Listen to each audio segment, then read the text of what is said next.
this is an earthquake in Washington, D.C., really. I mean, people knew it was coming, but weren't sure. It was one of those times in the news cycle, I felt today, where genuinely nobody knew how it was going to shake out. It kind of felt old school, whereas in the age of social media, there's so much dripping and dripping that you kind of get a good inclination of what's going to happen before it happens. But this time, Nancy Pelosi came out today and said she was stepping down from her leadership position, but remaining in Congress. Let's take a look at B1. My friends, no matter what title you all, my colleagues, have bestowed upon me, Speaker, Leader, Whip, there is no greater official honor for me than to stand on this floor and to speak for the people of San Francisco. This I will continue to do as a member of the House, speaking for the people of San Francisco, serving the great state of California, and defending our Constitution. And with great confidence in our caucus, I will not seek re-election to Democratic leadership in the next Congress. For me, the hour's come for a new generation to lead the Democratic caucus that I so deeply respect. So she's stepping down from leadership, but she's going to remain in Congress representing San Francisco. So she'll sort of maybe to be able to mentor the new leadership that's coming up behind her. But that's charitable. What you were saying about the people didn't quite know, people expected but didn't quite know, reminded me of 2010. So after Democrats got wiped out in the Tea Party wave of 2010, so that's the first time that she loses her speakership, the entire city's wondering, is she going to stick around?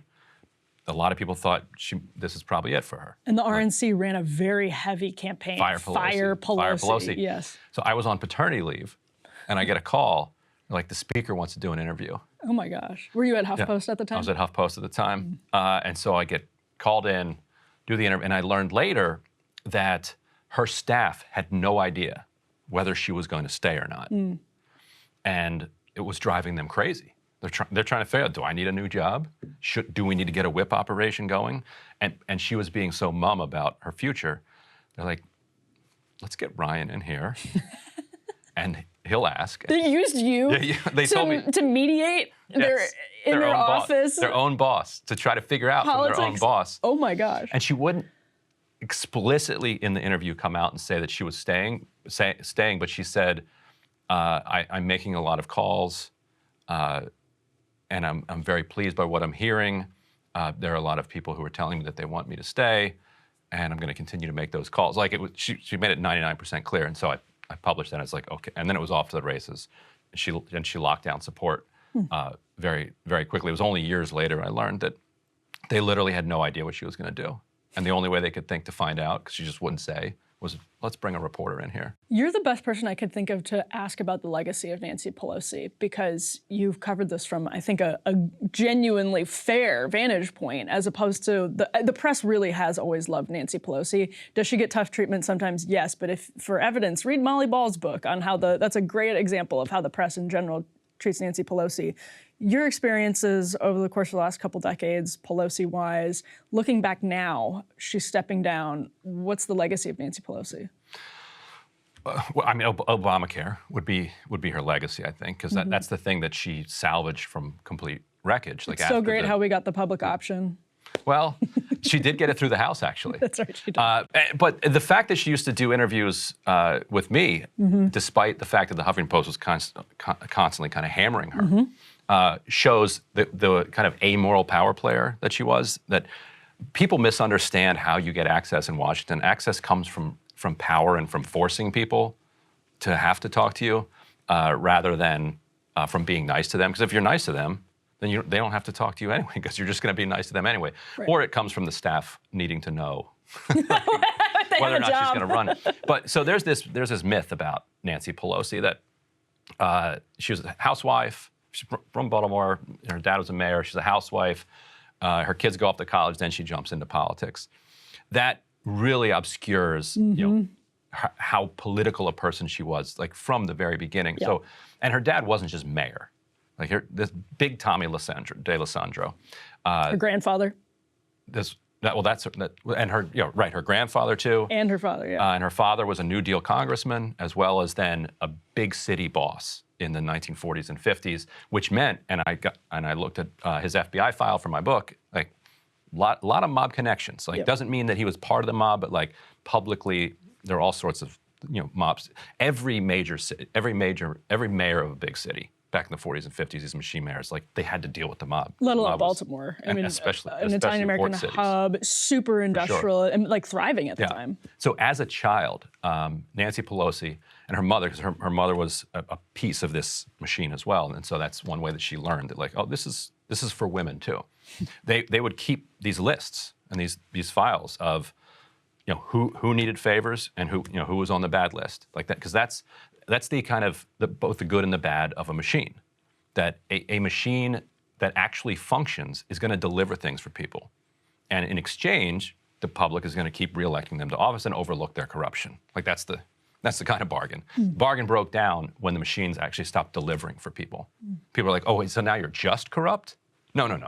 You want to do the corruption, you got to, like, when I call you because I got a problem, my trash isn't getting picked up, you get my trash picked up.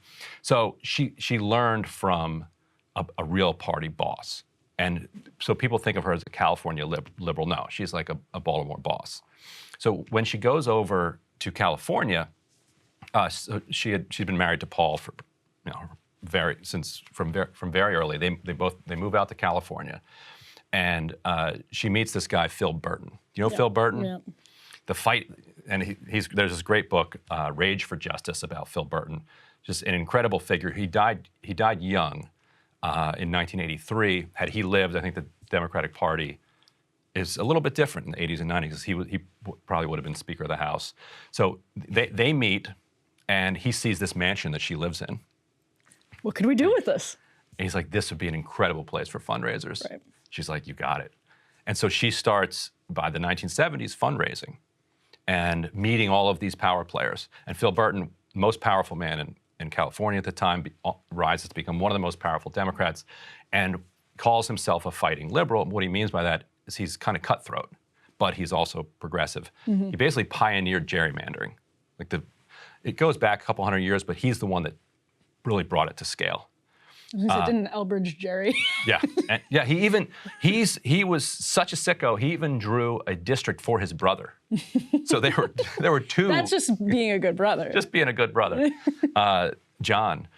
And so he also pioneered the idea of raising tons of money and giving it to other members of Congress. Like, that was new. Like, today, that's how you rise up in the ranks in Congress. It's pathetic and it's sad and it's at the root of the rot in the system. Mm-hmm. But the people, and Hakeem Jeffries is rising to the top. One thing he's really good at, raises a lot of money, distributes it to other members of Congress, buys their friendship, buys their loyalty, moves way up. So he pioneered that.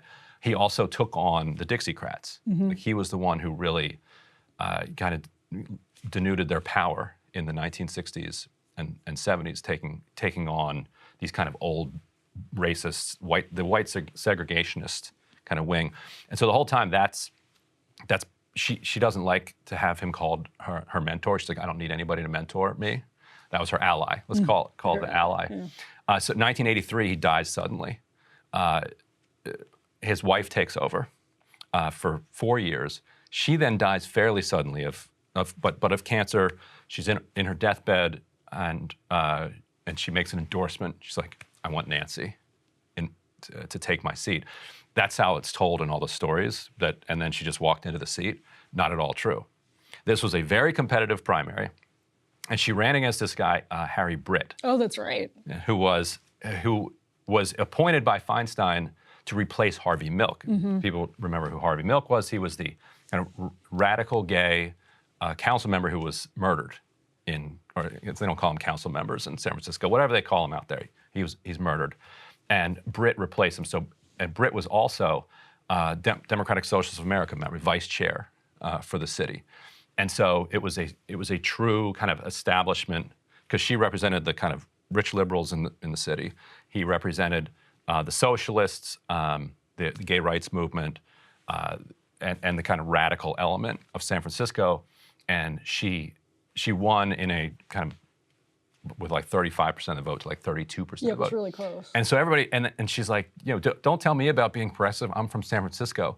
And what people didn't understand is you won by beating the left. Mm-hmm. And so she's been fighting the left while also understanding it because she's from San Francisco. I was going to say, I think the most interesting thing about Nancy Pelosi is in the tension that you mentioned earlier, where you said people think of her as a San Francisco liberal, but she's a Baltimore Democrat. And I think what's most interesting about her is that she's both. She started as one and really became the other. And she has if you're on the left, to her credit, she has been ahead of the curve on certain things that progressives champion. She knows where the political winds are blowing. And I think she also has fairly socially progressive values. It's a different story on other things, but socially progressive values.